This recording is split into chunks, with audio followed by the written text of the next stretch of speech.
Hello प्यारे दोस्तों, आप सभी का स्वागत है मेरे YouTube channel Surya Lucent GK में। और इतिहास का ये तीसरा पार्ट चल रहा है, महाजनपद काल। इससे पहले पहला और दूसरा पार्ट हो चुका है, जिसका लिंक डिस्क्रिप्शन में दे दूंगा। और ये तीसरा पार्ट है महाजनपद काल, जो 600 ईसा पूर्व से 325 ईसा पूर्व तक चला। अगर मेरे चैनल पर पहली बार हैं तो मेरे चैनल को सब्सक्राइब करें और बेल घंटी आइकन को भी ऑन कर दें। चलिए स्टार्ट करते हैं आज का टॉपिक, महाजनपद काल, जो 600 ईसा पूर्व से 325 ईसा पूर्व तक चला।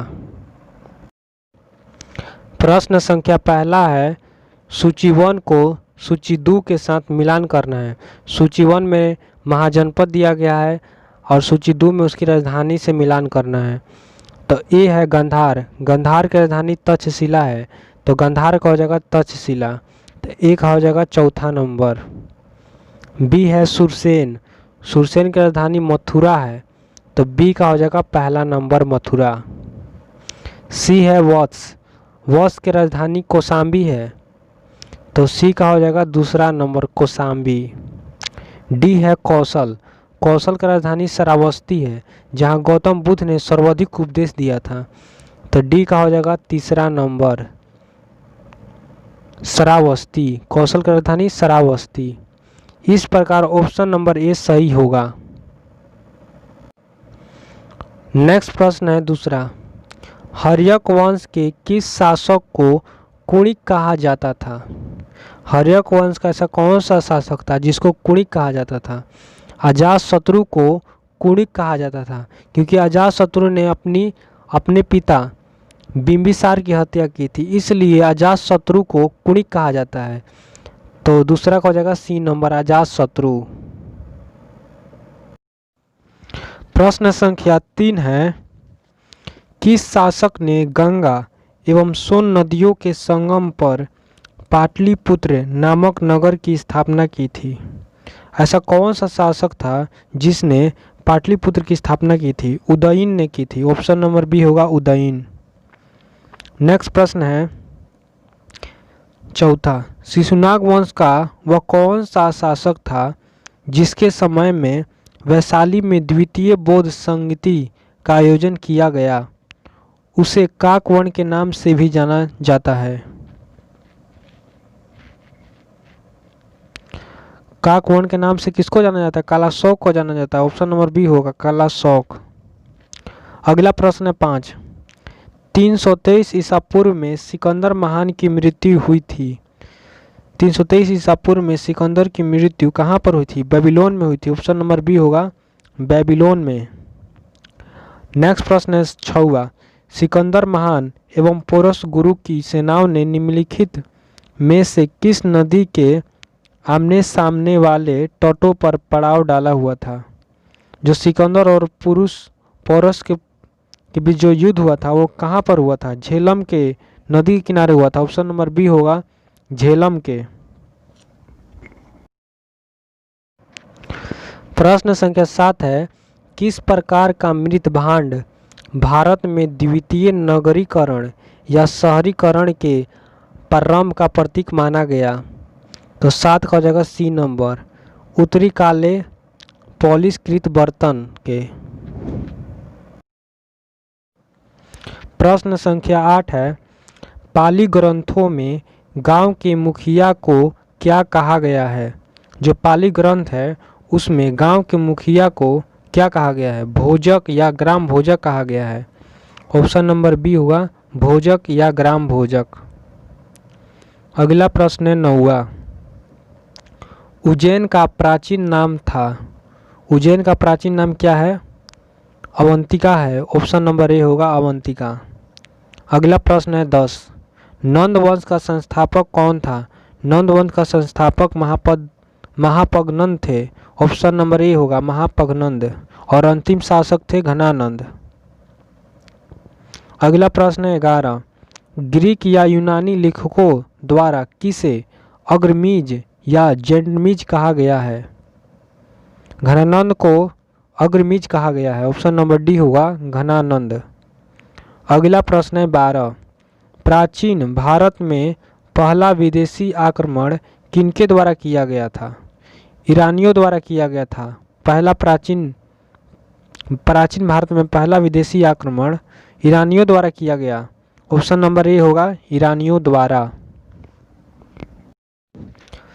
प्रश्न संख्या 13 है, प्राचीन भारत में दूसरा विदेशी आक्रमण एवं पहला यूरोपीय आक्रमण किनके द्वारा किया गया? यह किया गया था यूनानियों द्वारा। ऑप्शन नंबर बी होगा यूनानियों द्वारा। नेक्स्ट प्रश्न है 14, ईरान के हखमनी वंश के किस शासक ने भारतीय भूभाग को जीतने के बाद उसे फारस साम्राज्य का बीसवां प्रांत या क्षत्रपी बनाया? डेरियस या द्रायबाहु प्रथम को बनाया। ऑप्शन नंबर बी होगा डेरियस या द्रायबाहु प्रथम।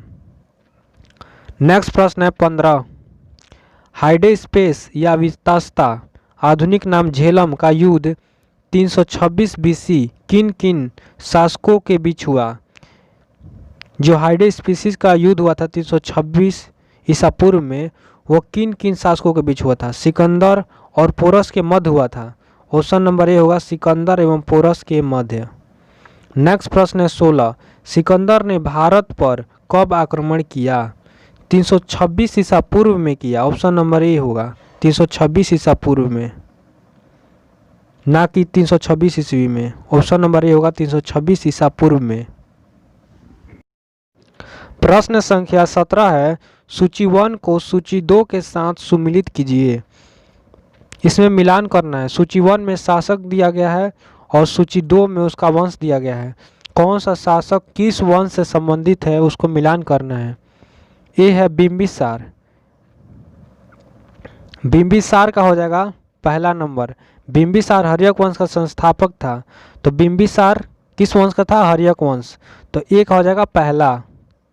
बी है कालाशोक। कालाशोक किस वंश का था? शिशुनाग वंश का था कालाशोक। बी का हो जाएगा दूसरा नंबर शिशुनाग वंश। सी है महापगनंद। महापगनंद नंद वंश के संस्थापक थे, तो महापगनंद किस वंश से थे? नंद वंश से। तो सी का हो जाएगा चौथा नंबर नंद वंश। डी है बिंदुसार। बिंदुसार किस वंश से संबंधित है? मौर्य वंश से संबंधित थे, तो डी का हो जाएगा तीसरा मौर्य। नेक्स्ट प्रश्न है 18, सूची 1 को सूची 2 के साथ मिलान करना है। सूची 1 में महाजनपद का नाम दिया गया है 4 गो, और सूची 2 में उसका आधुनिक क्षेत्र कौन सा होगा? मगध, पटना और गया के क्षेत्र से है, तो ए का हो जाएगा पहला नंबर पटना व गया के जिले। दूसरा है वश इलाहाबाद के आसपास पड़ता है, तो बी का हो जाएगा दूसरा नंबर इलाहाबाद। सी है कौशल। कौशल का आधुनिक क्षेत्र है अवध, तो सी का हो जाएगा तीसरा नंबर अवध। डी है अवंती। अवंती का आधुनिक क्षेत्र है मालवा। मालवा मध्य प्रदेश में पड़ता है, तो डी का हो जाएगा चौथा नंबर मालवा। अवंती का आधुनिक क्षेत्र मालवा है। प्रश्न संख्या 19 है, मगध की प्रथम राजधानी कौन सी थी? मगध की प्रथम राजधानी गिरिब्रज या राजगृह थी। ऑप्शन नंबर सी होगा गिरिब्रज या राजगृह। नेक्स्ट प्रश्न है 20, किस शासक द्वारा सर्वप्रथम पाटलिपुत्र का राजधानी के रूप में चयन किया गया? उदयन द्वारा। ऑप्शन नंबर सी होगा उदयन द्वारा। अगला प्रश्न है 21, 16 महाजनपदों की सूची उपलब्ध है।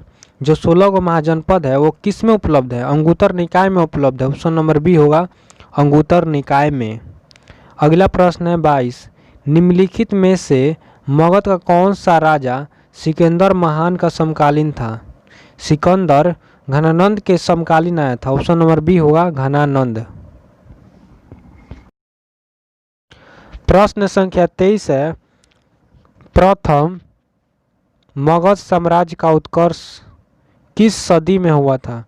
मगध साम्राज्य का उत्कर्षण किस सदी में हुआ था? छठी सदी ईसा पूर्व में हुआ था। ऑप्शन नंबर बी होगा, छठी सदी ईसा पूर्व। नेक्स्ट प्रश्न है 24। सिकंदर की भारत में सफलता का निम्न कारण थे। कौन कौन से कारण थे सिकंदर का भारत में सफलता?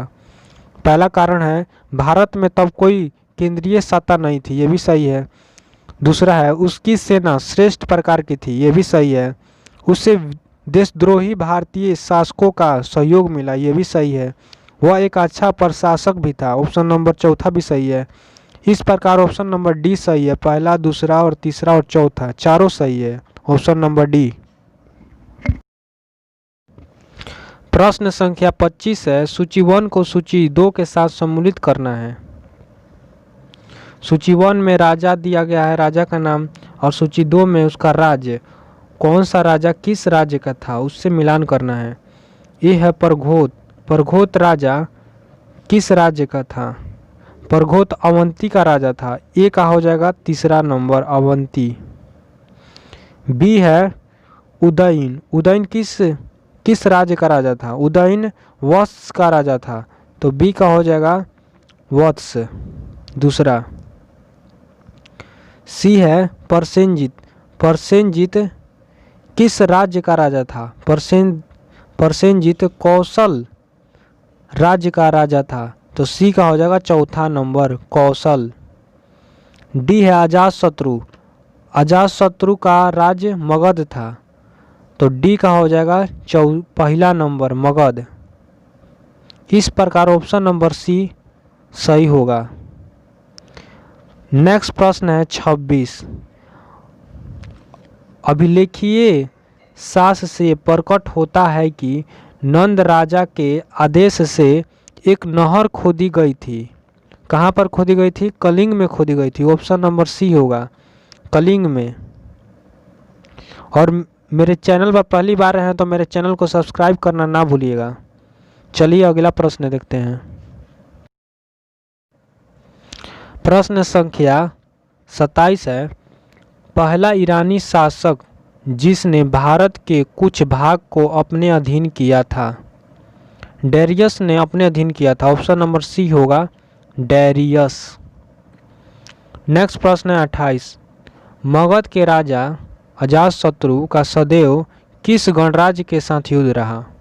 जो मगध का राजा था अजातशत्रु, उसका किसके साथ मतभेद रहा था? वो किससे युद्ध करता था? वो वज्जी संघ वैशाली से युद्ध करता था, ऑप्शन नंबर ए होगा वज्जी संघ या वैशाली। अगला प्रश्न है 29। वज्जी संघ के विरुद्ध मगध राज्य के किस शासक ने प्रथम बार रथ मूसल किसे कहते हैं? एक ऐसा रथ जिसमें गदा जैसा हथियार जुड़ा था तथा महाशिला कंठक पत्थर फेंकने वाला एक युद्ध यंत्र नामक गुप्त हथियारों का प्रयोग किया। अजातशत्रु ने प्रयोग किया था इन हथियारों का, ऑप्शन नंबर ए होगा अजातशत्रु, जिसने रथ मूसल और महाशिला कंठक हथियारों का प्रयोग किया था युद्ध में, ऑप्शन नंबर ए होगा अजातशत्रु। अगला प्रश्न है 30। नंद वंश का अंतिम सम्राट कौन था? नंद वंश का अंतिम सम्राट घनानंद था, और घनानंद के शासनकाल में ही सिकंदर भारत पर आक्रमण किया था, तो 30 का हो जाएगा बी नंबर घनानंद। अच्छा, प्रश्न संख्या 31 है। भारत में सिक्कों या मुद्रा का प्रचलन कब हुआ? भारत में सिक्का का प्रचलन कब से हुआ है? 600 ईसा पूर्व से ही हुआ है, तो 31 का हो जाएगा सी नंबर 600 ईसा पूर्व में। नेक्स्ट प्रश्न है 32। निम्न राजाओं पर विचार कीजिए। पहला है अजातशत्रु, दूसरा है बिंदुसार, तीसरा है परसेनजीत। इनमें से कौन कौन बुद्ध के समकालीन थे? अजातशत्रु बुद्ध के समकालीन थे, बिंदुसार नहीं थे, परसेनजीत भी बुद्ध के समकालीन थे, इसलिए ऑप्शन नंबर सी सही है, पहला और तीसरा। अगला प्रश्न है 33। छठी सदी ईसा पूर्व के दौरान बड़े राज्यों के उदय का मुख्य कारण क्या था? इनका कारण था उत्तर प्रदेश और बिहार में व्यापक पैमाने पर लोहे का उपयोग मुख्य कारण था? ऑप्शन नंबर ए होगा उत्तर प्रदेश और बिहार में व्यापक पैमाने पर लोहे का उपयोग। अगला प्रश्न है 34। मगध का सम्राट बिंबिसार ने अपने राजवैद्य जीवक को किस राज्य के राजा की चिकित्सा के लिए भेजा था? जो मगध सम्राट बिंदुसार था उसका राजवैद्य जीवक था, वो अवंती के राजा की चिकित्सा के लिए भेजा था। तो ऑप्शन नंबर सी होगा अवंती। प्रश्न संख्या 35 है।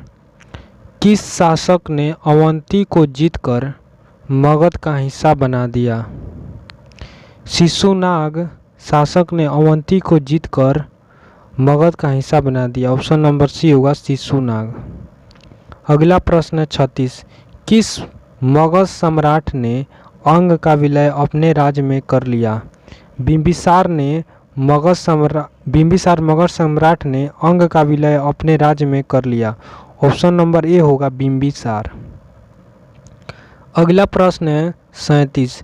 शिशुनाग ने किस राज्य का विलय मगध साम्राज्य में नहीं किया? काशी का नहीं किया था शिशुनाग ने, वत्स का किया था, अवंती का विलय कर दिया था मगध साम्राज्य में, लेकिन काशी का नहीं किया था। ऑप्शन नंबर डी होगा काशी।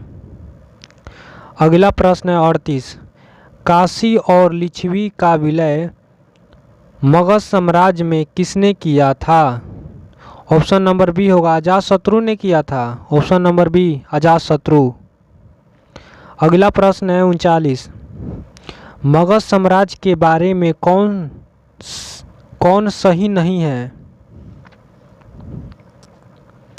पहला है ए, पुराणों एवं महाकवियों के अनुसार इसकी स्थापना वृद्धदर्थ ने की थी, ये सही नहीं है। महापगनंद ने इसे सर्वाधिक विस्तार प्रदान किया तथा सर्व क्षतात्मक क्षत्रियों का अंत करने वाला एवं इकराट की उपाधि धारण की, यह भी गलत है। गिरिव्रज, राजगिरी, पाटलिपुत्र एवं वैशाली क्रमशः इसकी 4 राजधानियां बनी, यह भी गलती है। इनमें से कोई सही नहीं है। ऑप्शन नंबर डी होगा इनमें से कोई नहीं। अगला प्रश्न है 40। सिकंदर के आक्रमण के समय उत्तर भारत पर निम्नलिखित राजवंशों में किस एक का शासन था?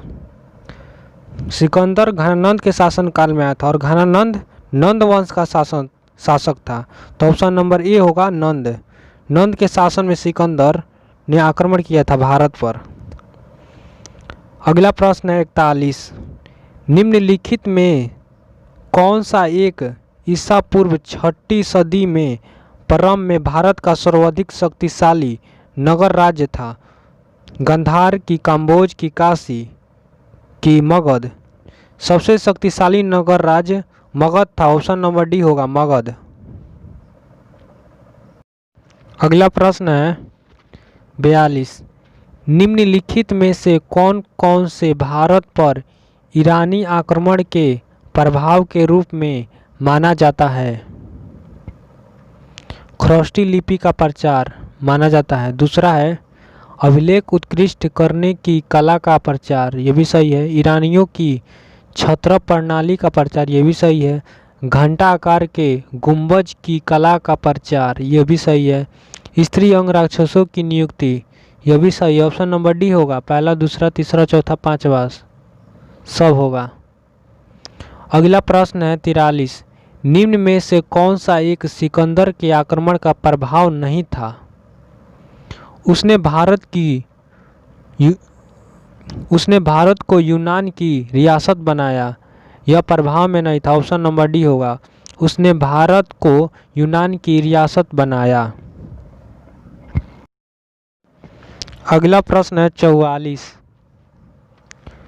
निम्नलिखित में से किस राज्य में गणनात्मक शासन व्यवस्था नहीं है? मगध में गणनात्मक शासन व्यवस्था नहीं थी।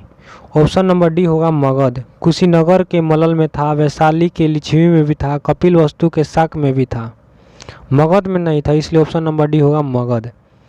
45 प्रश्न है। निम्नलिखित में से किसे सैन्य कहा जाता था? बिंबिसार को सैन्य कहा जाता था। नियमित और स्थायी सेना रखने वाले को सैन्य कहा जाता है। तो स्थायी सेना बिंबिसार के पास थी, इसलिए बिंबिसार को सैन्य कहा जाता था। ऑप्शन नंबर ए होगा बिंबिसार। अगला प्रश्न है 46। निम्नलिखित में से किसे उग्रसेन भयानक सेना का स्वामी कहा जाता था? महापगनंद को कहा जाता था उग्रसेन। ऑप्शन नंबर ए होगा महापगनंद। अगला प्रश्न है 47। डेरियस द्रायबाहु प्रथम ने 516 बीसी में सिंधु के तटवर्ती भूभाग को जीतकर उसे ईरान का 20वां क्षत्रिपी प्रांत बनाया। उससे कितना राजस्व प्राप्त होता था? 360 टैलेंट प्राप्त होता था। ऑप्शन नंबर ए होगा 360 टैलेंट। अगला प्रश्न है 48। निम्नलिखित में से कौन सिकंदर के साथ भारत आने वाला इतिहासकार नहीं था?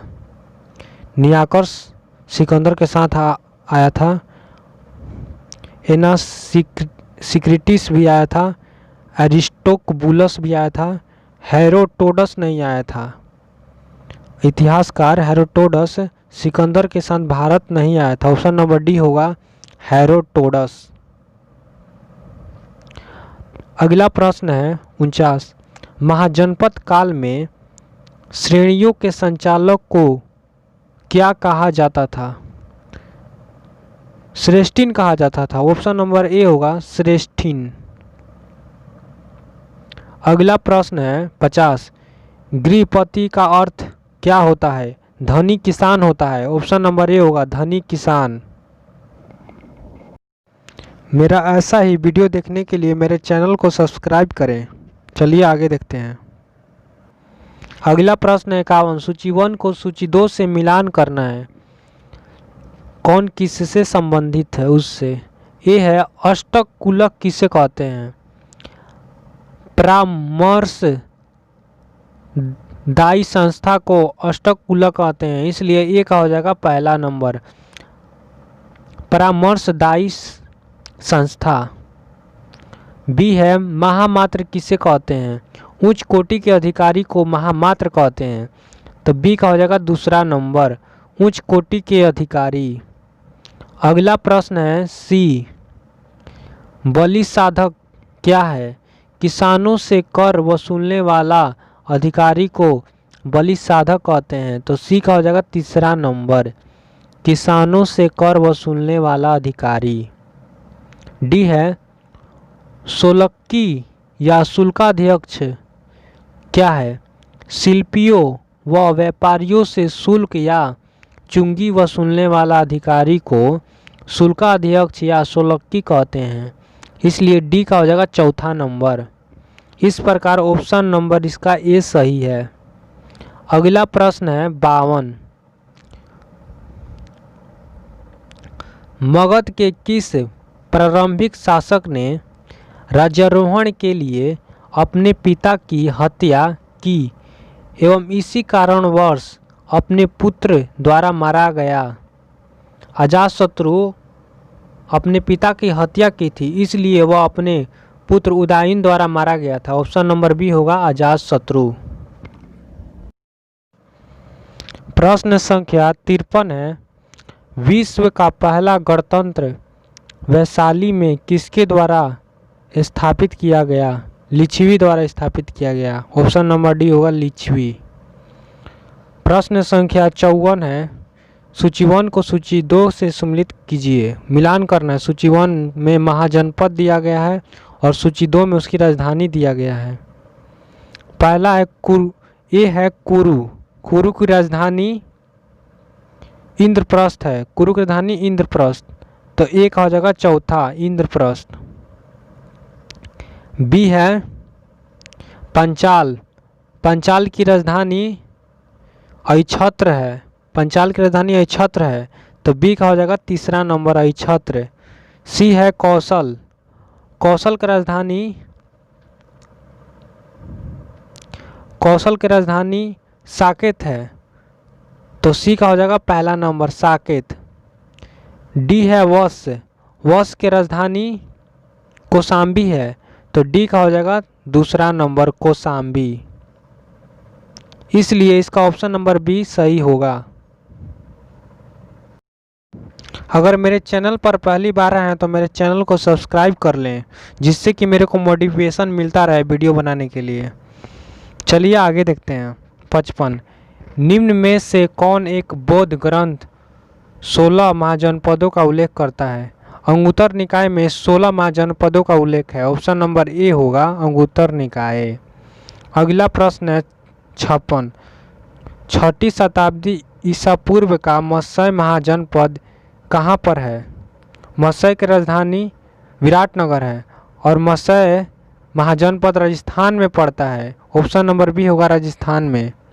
अगला प्रश्न है 57 निम्नलिखित में से किस एक नदी को पहले वितास्ता नाम से जाना जाता था?